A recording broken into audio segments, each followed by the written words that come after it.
जय हिंद दोस्तों, मैं एसपी सर आप सभी मित्रों का सदाशिव कोचिंग क्लासेस के यूट्यूब चैनल पर हार्दिक स्वागत करता हूं। दोस्तों DElEd BTC second semester complete mathematics section के अंतर्गत दोस्तों प्रैक्टिस से चल रहे हैं। दोस्तों अभी तक आप सभी मित्रों ने प्रैक्टिस से 10 तक का अध्ययन कर लिया है, यानी दोस्तों आज की क्लास में प्रैक्टिस से कौन सा दोस्तों 11।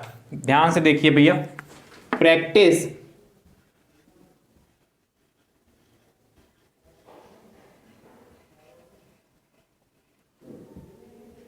सेट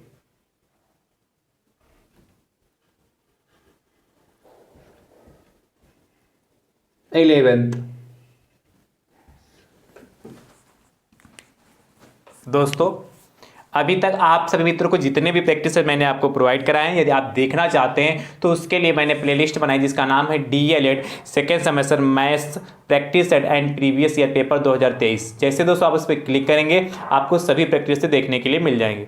दोस्तों यदि आप हमारे YouTube चैनल पर नए हैं तो आप हमारे YouTube चैनल को दोस्तों सब्सक्राइब जरूर करिए, बेल आइकन को जरूर प्रेस करिए, जिससे आगामी वीडियो का नोटिफिकेशन आप सभी भाई बंधुओं को सबसे पहले मिल सके।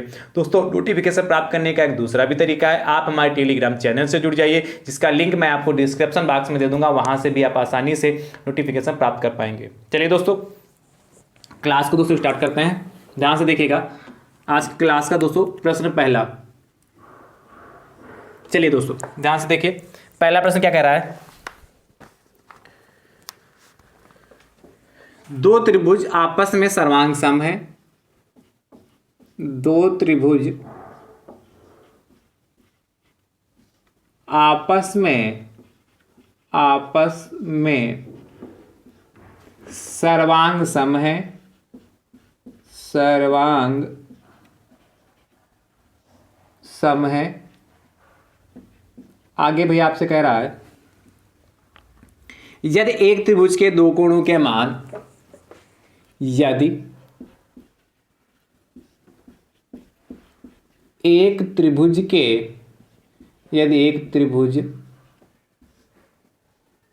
के दो कोणों के मान,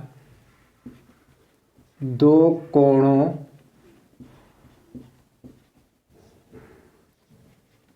के मान, दो कोणों के मान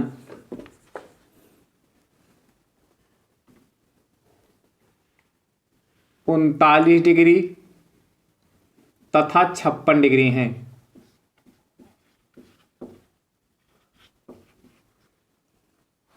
तथा इन कोणों की संलग्न भुजा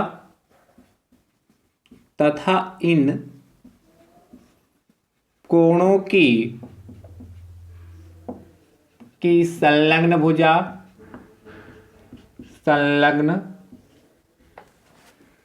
भुजा 6.2 सेंटीमीटर 6.2 सेंटीमीटर है।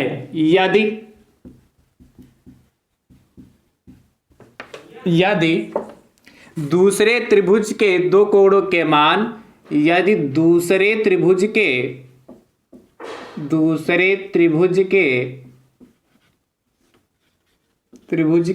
दो कोणों के मान, दो कोणों के मान 39 डिग्री एवं तथा 56 डिग्री है। 39 डिग्री तथा 56 डिग्री है। आगे भैया आपसे कह रहा है तो इन कोणों की संलग्न भुजा का मान बताइए। तो इन कोणों की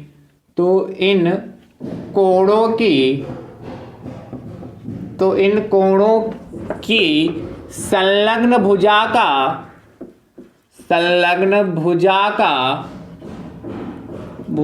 का मान बताइए। देखिए दोस्तों अच्छा प्रश्न है और आसान प्रश्न है। देखिए कह रहा है दो त्रिभुज आपस में सर्वांग सम है यदि एक त्रिभुज के दो कोणों के मान 39 डिग्री तथा 56 डिग्री हैं तथा इन कोणों की संलग्न भुजा 6.2 सेंटीमीटर है। यदि दूसरे त्रिभुज के दो कोणों के मान 39 डिग्री तथा 56 डिग्री हैं तो इन कोणों की संलग्न भुजा का मान हमें बताना है। ठीक भैया, ध्यान समझिए। सबसे पहले आप क्या करेंगे, दो त्रिभुज दे रखे, वो भी दोस्तों दोनों त्रिभुज कैसे हैं, सर्वांग सम है। क्या है, सर्वांग सम, सर्व अंग समान है इनके। तो दोस्तों ध्यान समझिएगा, सबसे पहले दो त्रिभुज बना लेते हैं। देखिए एक त्रिभुज ए बी और सी हो गया, ठीक है। उसके बाद दूसरा त्रिभुज भैया हमारे पास हो गया ए पी क्यू आर हो गया। दूसरा त्रिभुज कौन सा का, पी क्यू आर हो गया।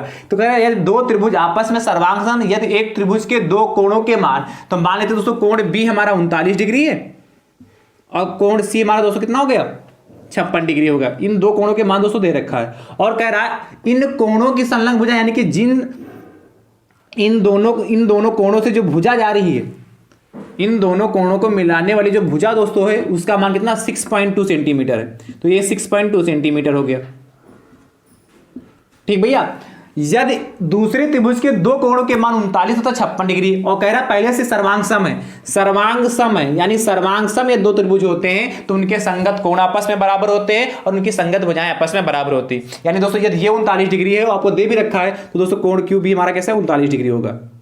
और दोस्तों क्या क्या कोण जो सी 56 है यानी कि कोण आर भी दोस्तों हमारा 56 होगा क्योंकि दोनों त्रिभुज सर्वांग सम है। तो दोस्तों कह रहा है इन कोणों की संलग्न भुजा का मान बताइए। देखिए जो दूसरा त्रिभुज है क्यू पी क्यू आर, एक कोण 39 और दूसरा कोण 56, इन दोनों कोण से जो संलग्न भुजा है, संलग्न भुजा कौन सी, क्यू आर, इसका मान बताना है। तो दोस्तों बहुत ही सिंपल है दोस्तों। आप जानते हैं क्या, आप जानते हैं कि त्रिभुज क्या दिया है हमें, इसमें दिया है, क्या दे रखा भैया हमें, त्रिभुज ए बी सी सर्वांग सम त्रिभुज पी क्यू आर। ठीक, त्रिभुज ए बी सी सर्वांग सम त्रिभुज पी क्यू आर दे रखा है। चूंकि सर्वांग सम त्रिभुज की क्या होती है, संगत भुजाएं आपस में बराबर होती हैं, तो सर्वांग सम है तो क्या करोगे, चूंकि सर्वांग सम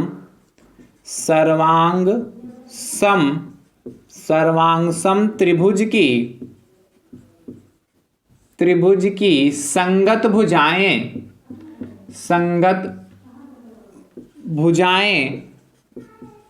संगत भुजाएं बराबर होती हैं, बराबर होती हैं। क्या, चूंकि सर्वांग सम त्रिभुज की संगत भुजाएं बराबर होती, इसीलिए दोस्तों क्या हो जाएगा यहां पर, इसीलिए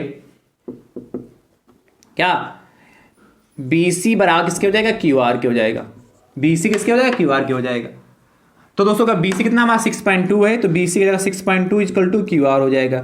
यानी भैया QR इक्वल टू कितना हो गया हमारा, 6.2 सेंटीमीटर।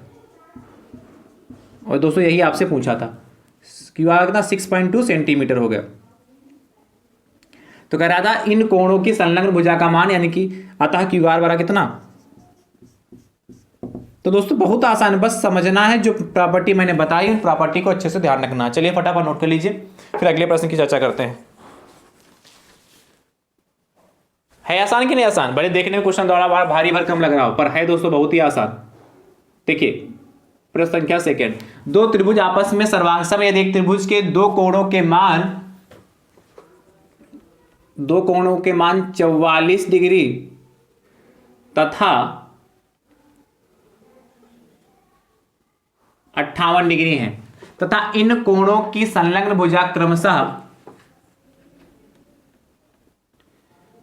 5.6 सेंटीमीटर है। यदि दो त्रिभुजों के दो कोणों के मान 44 डिग्री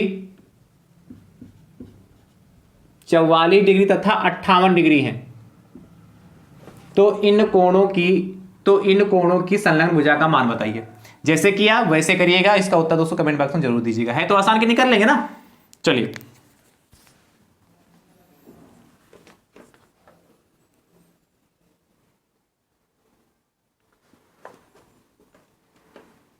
इसको हटाएं।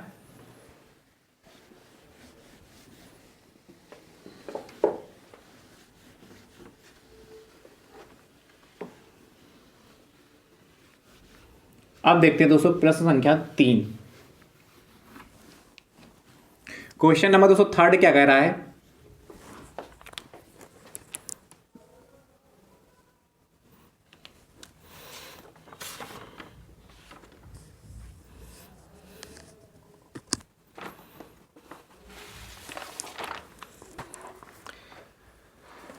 दो त्रिभुजों के सर्वांग होने के लिए दो त्रिभुजों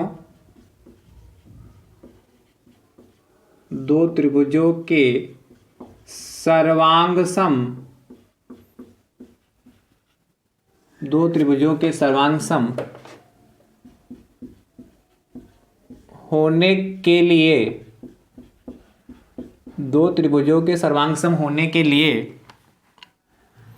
निम्नलिखित में कौन सा प्रतिबंध पर्याप्त नहीं है। सर्वांग सम होने के लिए निम्नलिखित में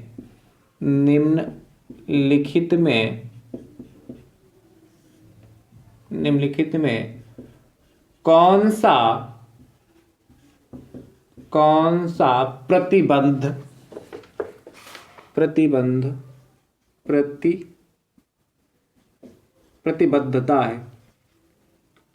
प्रतिबद्धता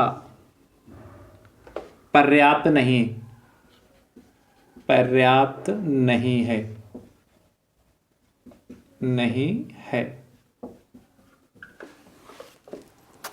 दोस्तों बहुत अच्छा प्रश्न है और बहुत ही आसान है। ऑब्जेक्टिव प्रश्न दोस्तों यह है, आपको 4 ऑप्शन इसमें दिए हैं। उन चारों ऑप्शन को देखकर आपको बताना कौन सा पर्याप्त मतलब सर्वांग सम होने की कौन सी कंडीशन इनमें से नहीं है। देखिए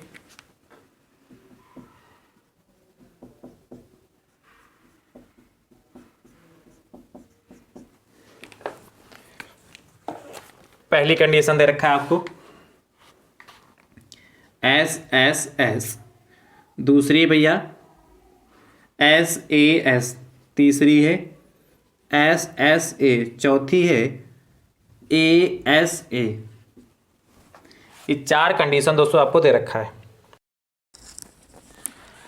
दो त्रिभुजों के सर्वांग होने के लिए निम्नलिखित में कौन सा प्रतिबद्धता पर्याप्त नहीं है। दोस्तों हमें क्या बताना है कि दो त्रिभुजों के सर्वांग होने के लिए ऐसी कौन सी इसमें कंडीशन दे रखी है जो क्या संभव नहीं है।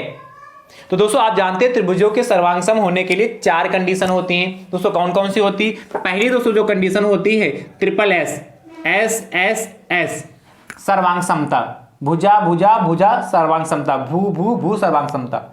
दोस्तों यदि किसी त्रिभुज की तीनों भुजाएं किसी दूसरे त्रिभुज की संगत तीनों भुजाओं के बराबर हैं तो दोस्तों वो दोनों त्रिभुज हमारे क्या होते हैं, सर्वांग सम होते हैं। ट्रिपल एस का मतलब दोस्तों यह होता है। दूसरी दोस्तों जो है SAS, यदि किसी त्रिभुज की दो भुजाएं तथा उनके बीच का कोण किसी दूसरे त्रिभुज की संगत दो भुजाओं तथा उनके बीच के कोण के बराबर है तो दोनों त्रिभुज हमारे कैसे होंगे, सर्वांग सम होंगे। दोस्तों ध्यान से देखिए अगली कंडीशन तीसरी क्या है ASA, यदि किसी त्रिभुज के दो कोण तथा उनके बीच की भुजा किसी दूसरे त्रिभुज की संगत दो कोण तथा उनके बीच की भुजा के बराबर है तो वो दोनों त्रिभुज हमारे क्या होंगे, सर्वांग सम होंगे। ठीक है, अगली दोस्तों कंडीशन अंतिम और चौथी क्या है RHS, राइट एंगल त्रिभुज में हाइपोटेनस मतलब समकोण त्रिभुज में कर्ण तथा कोई एक संगत भुजा यदि किसी समकोण त्रिभुज की कर्ण तथा कोई एक संगत भुजा आपस में दोस्तों यदि बराबर है तो दोस्तों त्रिभुज हमारे कैसे होते हैं, सर्वांग सम होते हैं। दोस्तों देखिए ये 4 कंडीशन सर्वांग सम होने की होती है। अब इसमें से जो कंडीशन मेल नहीं खाएगी वही दोस्तों हमारा इसका आंसर हो जाएगा। देखिए ट्रिपल एस यानी कि पहली कंडीशन मेल खाती यानी कि सर्वांग समता की शर्त है। यहां पूछा सर्वांग समता की शर्त नहीं है। दूसरी देखिए SAS, देखिए SAS मैच कर रही है यानी कि ये भी सर्वांग समता की शर्त। तीसरी देखिए SSA यानी दोस्तों क्या डबल SA है और दोस्तों इसमें ऐसी कोई कंडीशन है कि डबल SA हो है तो SS के बीच में है यानी दोस्तों हमारी तीसरी ऐसी कंडीशन है जो सर्वांग समता की कंडीशन नहीं। चौथी देखिए ASA मेल नहीं यानी कि ये ऊपर की यानी ट्रिपल S, SAS और ASA ये तीनों कंडीशन सर्वांग समता की हैं या दोस्तों कंडीशन हमारी सर्वांग समता की नहीं है। तो आई होप मुझे उम्मीद कि आप समझ पाए होंगे कि सर्वांग समता की कितनी कंडीशन होती है, कहते किसे। मैंने बहुत अच्छे से चैप्टर को दोस्तों मैंने आपको समझाया है। चलिए अगला दोस्तों प्रश्न देखते हैं। प्रश्न संख्या 4।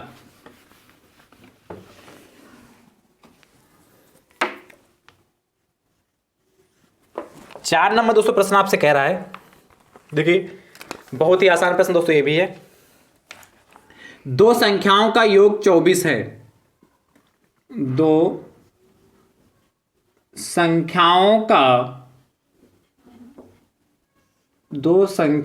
का योग 24 है। आगे भैया आपसे कह रहा है उनमें से एक संख्या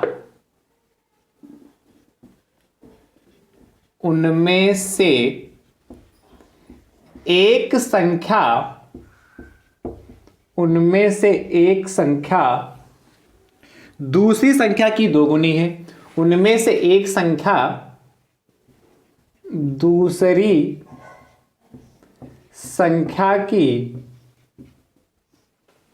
दूसरी संख्या की दोगुनी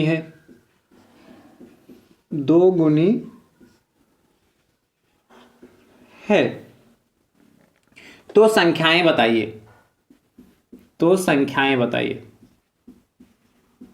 देखिए कितना आसान प्रश्न है।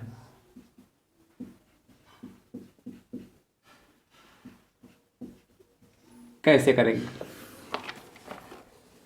कह रहा है दो संख्याओं का योगफल 24 है।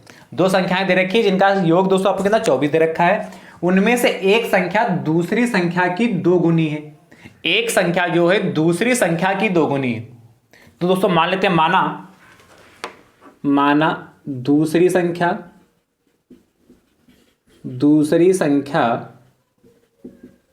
बराबर x मान लेते हैं। तो एक संख्या यानी एक संख्या का मतलब क्या, एक संख्या के लिए पहली संख्या के लिए, तो पहली संख्या दूसरी संख्या x मान ले। कह रहा है उन दो संख्याओं का योग 24 है, उनमें से एक संख्या दूसरी संख्या की कितनी है, दोगुनी। तो यदि मान लेते कि दूसरी संख्या x है तो पहली संख्या इसकी दोगुनी यानी कि 2x हो जाएगा। समझ गए? तो दोस्तों प्रश्नानुसार क्या कह रहा है, ये तो समझ गया ना, पहली संख्या x है उसकी दोगुनी यानी 2x हो जाएगा। और पहली लाइन में कहा दो संख्याओं का योगफल 24 यानी कि दोनों को ऐड कर दीजिए। x प्लस 2x इज बराबर 24। क्या x प्लस 2x बराबर 24 हो गया। ऐड कर लीजिए x प्लस 2x कितना 3x बराबर 24 हो गया। यानी कि x बराबर कितना 24/3। काट लेते हैं। 3 एकम 3, 3 अट्ठे 24। x बराबर दोस्तों 8 आ गया। x वैल्यू की दोस्तों कितनी आ गई, 8 आ गई। ठीक है, तो संख्या क्या होगी, तो पूछा तो संख्याएं बताइए, यानी कि आपको पहली संख्या दूसरी संख्या दोनों पूछा। तो क्या लिखोगे, अतः दूसरी संख्या कितनी दोस्तों 8 हो गई, और पहली संख्या कितना 8 गुणे 2, 2 गुणे 8 है ना, 2x था ना, तो 2 × 8 बात एक ही है भाई, 16। ये दोस्तों हमारा आंसर है। कह रहा है एक संख्या दूसरी संख्या की दोगुनी। कर लेंगे ना, चलिए फटाफट नोट कर लीजिए।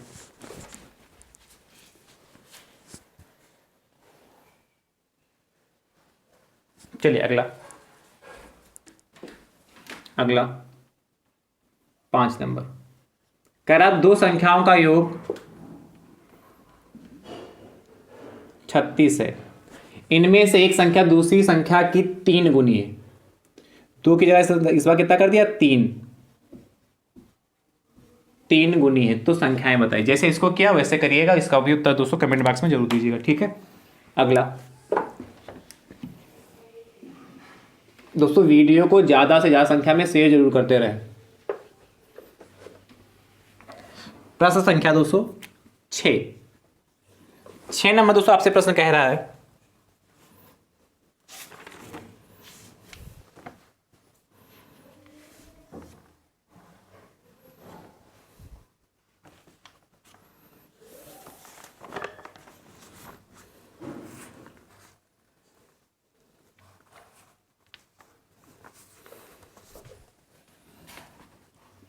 सर्वसमिका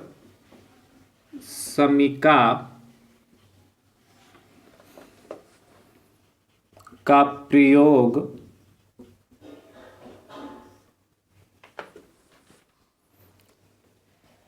करके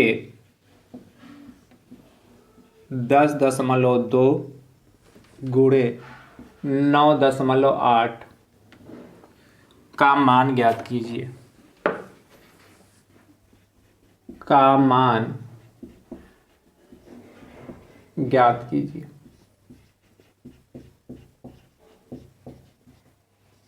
देखिए कैसे करेंगे।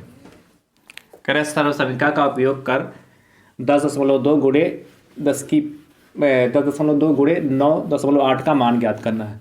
दोस्तों में आइडेंटिटी का यूज करना है, सिंपल तरीके से मल्टीप्लाई नहीं कर देना है कि 10.2 की मल्टीप्लाई 9.8 से कर दिया।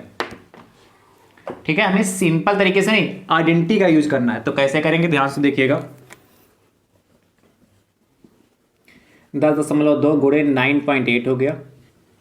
इसको दोस्तों क्या लिख सकते हैं, ध्यान से देखिएगा। 10.2 को लिख सकते हैं 10 प्लस 0.2, कोई दिक्कत? ऐड करेंगे 10.2 ही रहेगा। और 9.8 को दोस्तों लिख सकते हैं 10 माइनस का 0.2। यदि आप 10 में से 0.2 घटाओगे तो 9.8 ही आएगा, घटा के चेक कर लीजिएगा। अब देखिए ये फार्मूला बन गया, मतलब आइडेंटिटी हमारी बन गई, सर्वसंख्या बन गई। क्या ए प्लस बी, ए माइनस बी। देखिए ए भी हमारा 10, यहां भी 10, बी हमारा यहाँ 0.2। तो इस आइडेंटिटी का दोस्तों हमें यूज करना है। क्या होती है दोस्तों आइडेंटिटी? लिखोगे चूंकि क्या ए प्लस बी, नेक्स्ट ब्रैकेट ए माइनस बी बराबर दोस्तों होता है ए स्क्वायर माइनस बी स्क्वायर। ठीक है, वैल्यू फटाफट पुट कर लीजिए। तो भैया देखिए ए स्क्वायर माइनस बी स्क्वायर होता है, तो ए यानी कि ए की वैल्यू दोस्तों यहां 10 है, 10 का स्क्वायर हो जाएगा। ठीक है, और कितना माइनस का बी स्क्वायर, बी कितना 0.2 का स्क्वायर, यानी भैया 10 का स्क्वायर कितना 100 हो गया।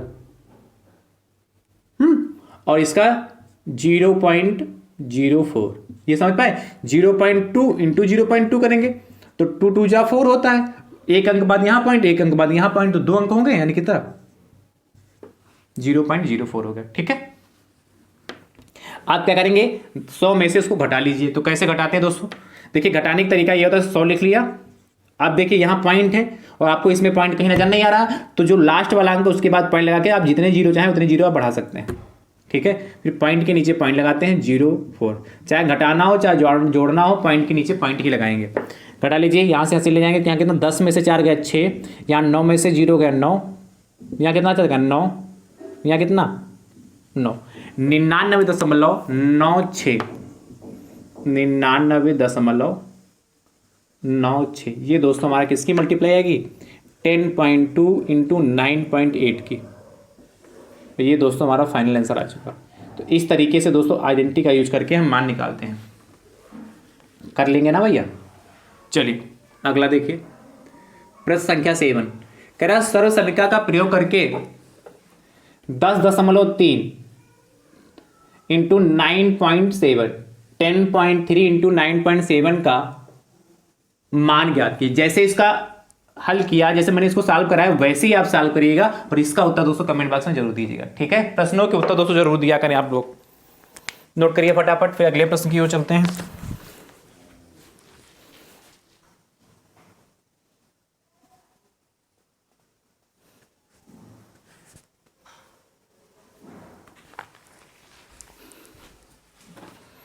देखिए अगला प्रश्न, प्रश्न संख्या दोस्तों 8।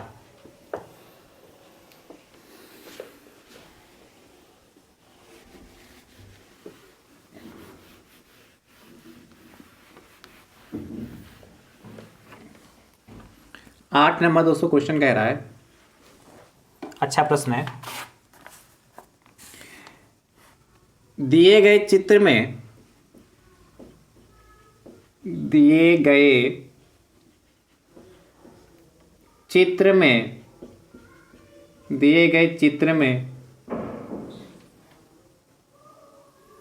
x डिग्री का मान बताइए। दिए गए चित्र में एच डिग्री का मान बताइए या निकालिए। एक्स का मान दोस्तों बताना है, ध्यान से देखिए। एक आपके पास चित्र बना इस तरीके से दोस्तों, यह हमारा x डिग्री हो गया, ये हमारा 51 डिग्री हो गया, ये भैया हमारा दे रखा 102 डिग्री। बस इतना ही चित्र दोस्तों बना है और कह रहा है इसमें x का मान बताना है। जो x डिग्री लगी है इसमें x की वैल्यू दोस्तों में फाइंड करनी। कैसे करेंगे ध्यान से देखिएगा, x की वैल्यू कैसे निकालेंगे। तो दोस्तों देखिए, पहले सबसे पहले क्या करेंगे, इस चित्र को आप जो अपनी उत्तर पुस्तिका होगी उस पर बनाएंगे और इसका नाम देते हैं, नेमिंग कर लेते हैं। तो दोस्तों यह ए हो गया, ये बी हो गया हमारा, ये सी हो गया जाके, ये दोस्तों हमारा पॉइंट डी हो गया। तो दोस्तों ध्यान से समझिए, पहले यदि हमें ये कोण पता चल जाए तो ये कोण, ये तो पता ही है, ये कोण पता कर ले किसी भी तरीके से, ये वाला इतना कोण हमें पता चल जाए। तो यदि ये कोण हमें पता चल जाएगा तो त्रिभुज के तीनों कोणों का योगफल 180 डिग्री होता है। इन दोनों को जोड़कर 180 से घटा दें, एक्स की वैल्यू आ जाएगी। पर ये कैसे पता चलेगा, देखिए ध्यान से देखिएगा। दिया दोस्तों में क्या है, दिया है, क्या दे रखा है, एंगल DAC बराबर 102 डिग्री दे रखा है और एंगल ACB बराबर 51 डिग्री है। और दोस्तों हमें वैल्यू किसकी फाइंड करनी, ABC की हमें वैल्यू फाइंड करनी। ठीक, आप ध्यान से देखना, लिखना, चूंकि BAD एक सरल रेखा है, सरल रेखा है, क्या कर दिया, BAD सरल रेखा है कि नहीं, या खाली आप BD भी लिख सकते हैं। हमने BAD कह दिया, तीनों पॉइंट A B बीच में पड़े इसलिए मैं कह दिया, कोई जरूरी नहीं आप लिख सकते हैं, क्योंकि BD एक सरल रेखा है, ऐसे भी लिख सकते हैं, या BAD एक सरल रेखा है। तो दोस्तों ध्यान से समझिए, सरल रेखा होती है, इसीलिए दोस्तों क्या होता है, सरल रेखा पर जो भी कोण बनते हैं उनका योगफल 180 डिग्री के बराबर होता है कि नहीं। तो लिख सकते हैं एंगल BAC, ये वाला BAC ये वाला कोण प्लस एंगल कौन सा दोस्तों, DAC बराबर 180 डिग्री होगा। समझ गए क्या। अब देखिए एंगल BAC तो हमें ज्ञात ही करना, ये पता नहीं करना था। तो क्या angle BAC plus angle DAC, तो कोण दोस्तों DAC कितना, 102 डिग्री, DAC 102 डिग्री है कि नहीं, तो 102 डिग्री हो गया, इक्वल टू 180 डिग्री हो गया। ठीक भैया, तो कोण BAC बराबर 180 डिग्री माइनस का 102 डिग्री। अच्छा माइनस का क्यों, प्लस का 102 है, बराबर तो हो जाएगा, तो माइनस का 102 हो जाएगा। तो दोस्तों हमारे पास क्या बचेगा, कोण BAC बराबर क्या आ गया, 78 डिग्री हो जाएगा कि नहीं भाई। यहां से हंसी लेंगे तो 10 में से 2 जाएगा 8, यहां बचा जाएगा 7 में से 0 गया 7, वहां 1 में से 1 गया तो 0, तो 78 डिग्री आएगा कि नहीं। अब देखिए यह वाला कोण दोस्तों हमें क्या 78 डिग्री पता चल गया। अब हमें कोण क्या x चाहिए, तो क्या लिखोगे, त्रिभुज ABC में क्या होता है, चूंकि त्रिभुज के तीनों अंतः कोणों का योगफल 180 डिग्री होता है। इस लाइन को चाहे लिख लीजिए या डायरेक्ट लिख दीजिए, चूंकि त्रिभुज के तीनों अंतः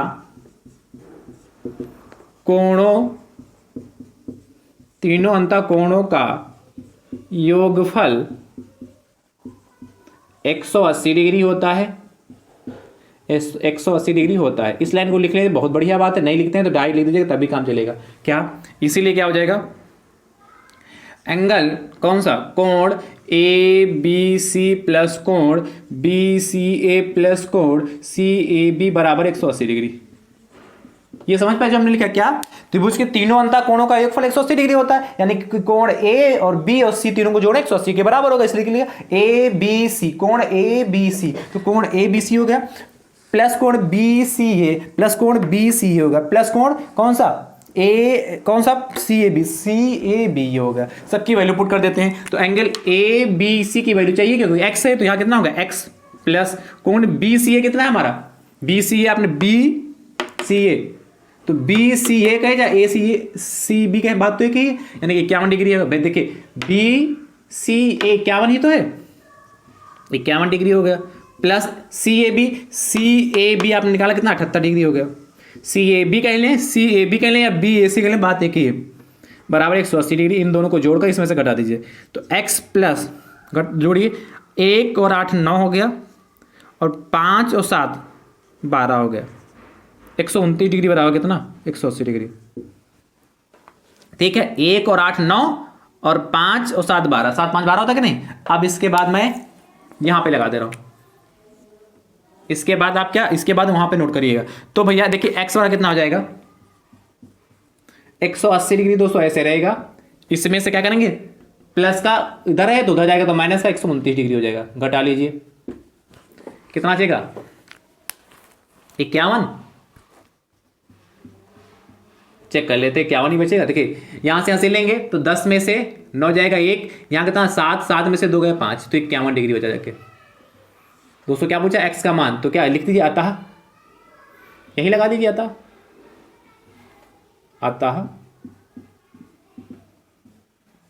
x बराबर हमारा ये आ चुका। ठीक, ये हमारा फाइनल आंसर आ गया। तो है तो दोस्तों आसान, कर लेंगे ना। चलिए फटाफट नोट कर लीजिए। तो आई होप, मुझे उम्मीद है कि आज की क्लास आप सभी मित्रों को पसंद आई है। दोस्तों यदि पसंद आई हो तो वीडियो को ज़्यादा से ज़्यादा संख्या में जरूर शेयर करिएगा, और दोस्तों वीडियो को लाइक भी जरूर करिएगा। ठीक है, थैंक यू सो मच दोस्तों, राधे राधे दोस्तों।